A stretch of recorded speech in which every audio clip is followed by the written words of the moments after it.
अच्युतं केशवं कृष्णदामोदरं रामनारायणं जानकीवल्लभम्। ओम नमो नारायण। ओम नमो भगवते वासुदेवाय। देखिए, हम जब भगवान को दीप अर्पित करते हैं तो दीपक में कभी कभी फूल बन जाता है, जो संकेत देता है कि भगवान आपकी पूजा स्वीकार कर रहे हैं।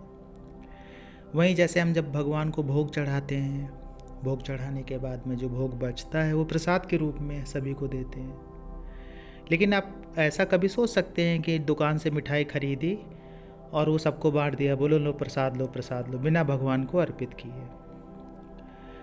क्या आपने कभी ऐसा किया है कि मिठाई खरीदी हो और भगवान को चढ़ाई ना गई हो और उसको ऐसे ही बांट दो कि प्रसाद है लो प्रसाद खाओ प्रसाद खाओ?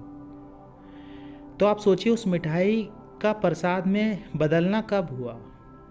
उस मिठाई का प्रसाद में तब बदलना हुआ जब वो मिठाई भगवान को अर्पित की गई, भगवान को भोग स्वरूप वो चढ़ाई गई। उसके बाद जो बची मिठाई वो प्रसाद के रूप में आपने ग्रहण की।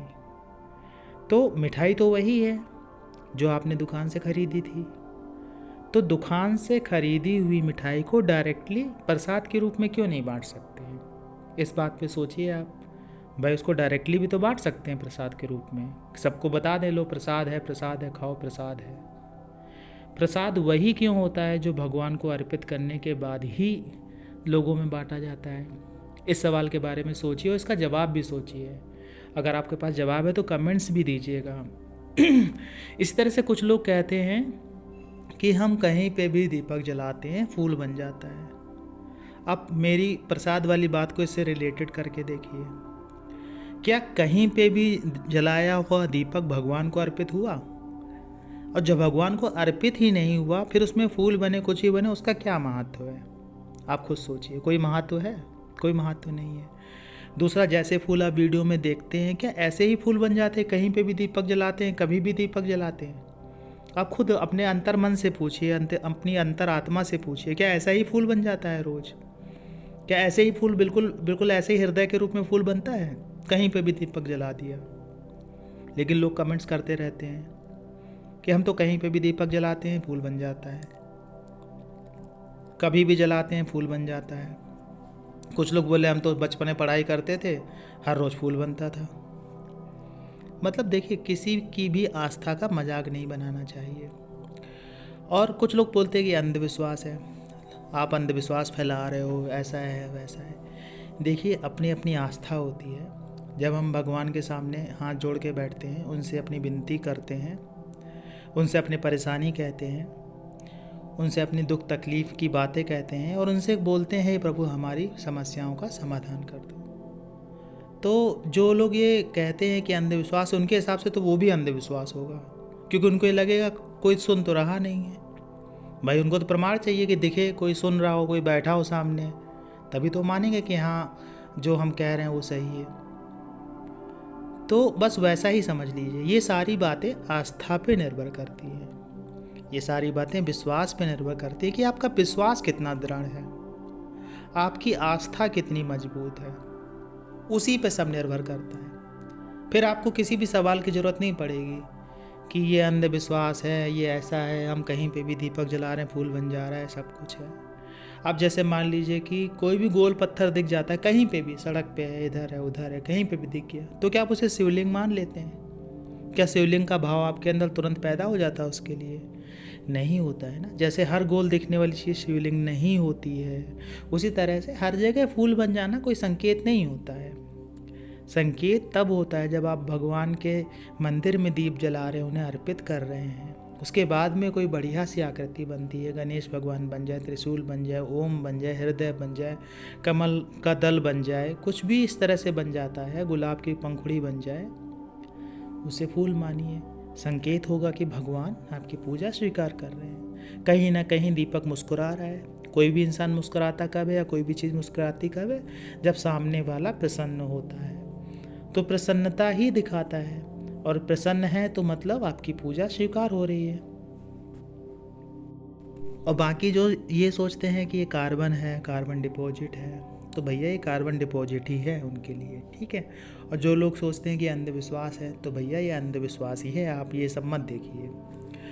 आपको जो विश्वास लगे आप वो करिए। सबकी अपनी अपनी आस्था है, सबके अपने अपने विश्वास है, सबकी अपनी अपनी आइडियोलॉजी है अपने जीवन को देखने की, अपने जीवन को परखने की और उस मार्ग पे चलने की। कोई किसी को विवश नहीं कर सकता है। देखिए, कुछ लोग होते हैं जिन्हें बात कुछ समझ में आती है, कुछ लोग ऐसे होते हैं जिन्हें बात समझ में नहीं आती है। तो ज़रूरी नहीं है कि जिन्हें नहीं आ रहे उनके पीछे पड़ा जाए। यह आपकी आस्था है। आपको समझ में आता है तो अच्छी बात है, नहीं समझ में आता तो कोई बात नहीं है। बाकी जो अनुभव कर चुके हैं, जो लोग इसे आभास कर चुके हैं, वो सब समझते हैं, वो जानते हैं इस बात को कि ऐसा होता है। देखिए, आस्था को प्रमाण की ज़रूरत नहीं होती है। अगर आपकी आस्था है तो आपको प्रमाण की ज़रूरत नहीं पड़ेगी। विश्वास है आपको तो उसको प्रमाण की ज़रूरत नहीं पड़ेगी, क्योंकि प्रमाण स्वतः ही आपको मिलते रहते हैं, आपकी अंतरात्मा को मिलते रहते हैं। उसमें अलग से कोई प्रमाण की ज़रूरत नहीं पड़ती है।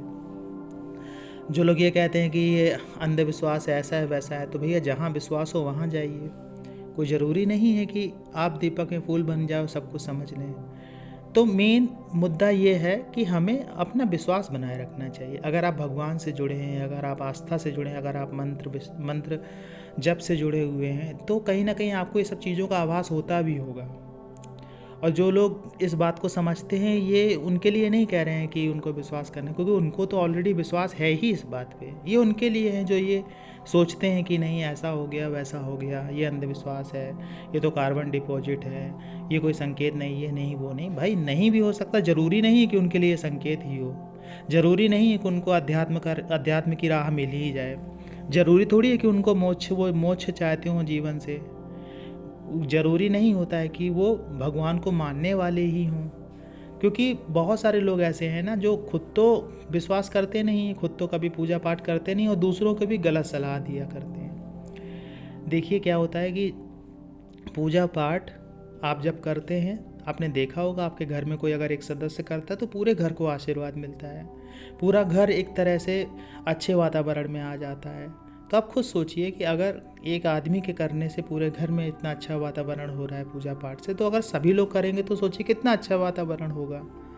और सभी लोग का अर्थ है कि हर घर में अगर कोई ना कोई पूजा करता है, हर घर में कोई दिन ना कोई दीपक जलता है, तो कहीं ना कहीं विश्वास पक्का होता है भगवान के प्रति और सकारात्मक ऊर्जा भी बढ़ती है भगवान के प्रति।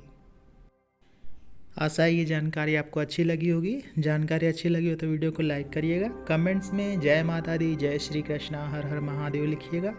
मिलते हैं आपसे अगले वीडियो में नई जानकारी के साथ में, तब तक के लिए जय श्री कृष्णा।